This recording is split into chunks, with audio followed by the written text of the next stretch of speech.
সবাইকে প্রীতি ও শুভেচ্ছা জানাচ্ছি। আজকে পদ্মাপাড়ের বাউলিয়ানায় যে একটি জমি কিনেছি এবং সেখানে যে অবকাঠামো হবে তার কাজ শুরু হয়ে গেছে।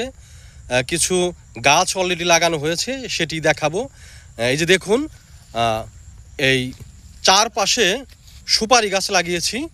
এই যে, আর ইতোমধ্যে আমাদের স্থানীয় দুই ছোট ভাই সংস্কৃত মোনা স্টুডেন্ট, ওরাও আসছে আমাদের সাথে, আমরা একসাথেই কাজ করছি। এই যে ওরা আসছে, একজনের নাম হচ্ছে জনি আর একজন হচ্ছে সজীব। তো জনি, কেমন লাগতেছে? জি ভাই, খুবই ভালো এবং কি আপনার উদ্যোগটা প্রশংসনীয় এবং খুব ভালো লাগছে। আপনি সুপারি গাছ লাগাইছেন এবং কি পদ্মার পরে আপনি যে এত সুন্দর একটা মানে সংস্কৃতি কেন্দ্র তৈরি করতে চাইছে, এই জন্য আপনাকে অসংখ্য ধন্যবাদ।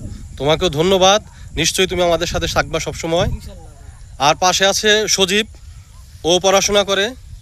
সজীব, তোমার অনুভূতি কি, কেমন লাগছে এখানে এসে? আমার অনুভূতি খুবই ভালো, খুবই খুশি লাগছে, কারণ এরকম একটা উদ্যোগ, পদ্মাপাড়ের বাউলিয়ানা নতুন একটা নাম। আমাদের এই আশেপাশের যে জায়গা আছে মানিকগঞ্জ জেলা, এরকম আসলে খুঁজে পাওয়া খুবই কষ্টকর, হয়তো নাই। আর এখানে প্রথম হচ্ছে পদ্মাপাড়ের বাউলিয়ানা, যেখানে একটা সংস্কৃতি কেন্দ্র গড়ে উঠবে।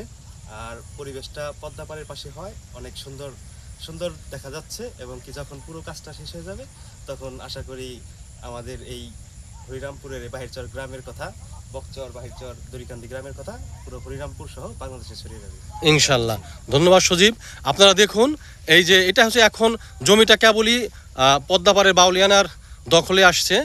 আগে তিল বোনা হয়েছিল, খুব শীঘ্রই 2-1 দিনের মধ্যে তিল এখান থেকে কাটা হবে। কাঁচা তিলই কাটবো আমরা, কারণ সামনে আমরা একটা প্রোগ্রাম করব। দেখুন, ওই যে পদ্মা নদী, কিন্তু ওই যে পদ্মা নদী দেখা যাচ্ছে।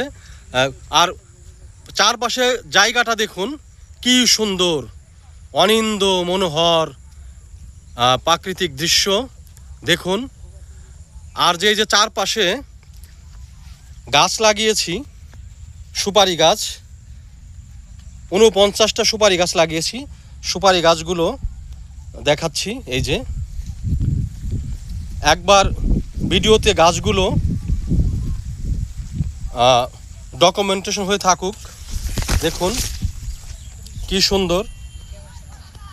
ইনশাল্লাহ একদিন এই গাছগুলোই চারপাশে বড় হয়ে উঠবে, তখন অসাধারণ দৃশ্যে মানুষের চোখে ধরা পড়বে। দেখুন, সর্বমোট 49টি গাছ লাগিয়েছি। দারুণ,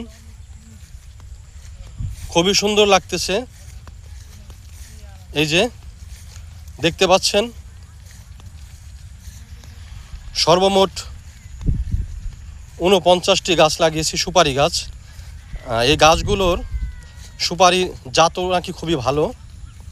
যাই হোক, সেটি হচ্ছে সুপারির উদ্দেশ্য, হচ্ছে গাছের উদ্দেশ্য সৌন্দর্য, বাণিজ্যিক উদ্দেশ্য নয়। দেখুন চারপাশটা দেখুন একবার, কি সুন্দর চারপাশে মনোরম পরিবেশ দেখতে পাচ্ছেন। এই যে ইনশাল্লাহ ধীরে ধীরে স্বপ্নের পদ্মাপাড়ের বাউলিয়ানা এই খানটাতে গড়ে উঠবে। এই যে, আসুন একবার পদ্মাকে দেখাই। ঠিক পদ্মার সাথেই কিন্তু জমিটি। এই যে পদ্মা নদী, পদ্মা নদীর পাশেই পদ্মাপাড়ের বাউলিয়ানা।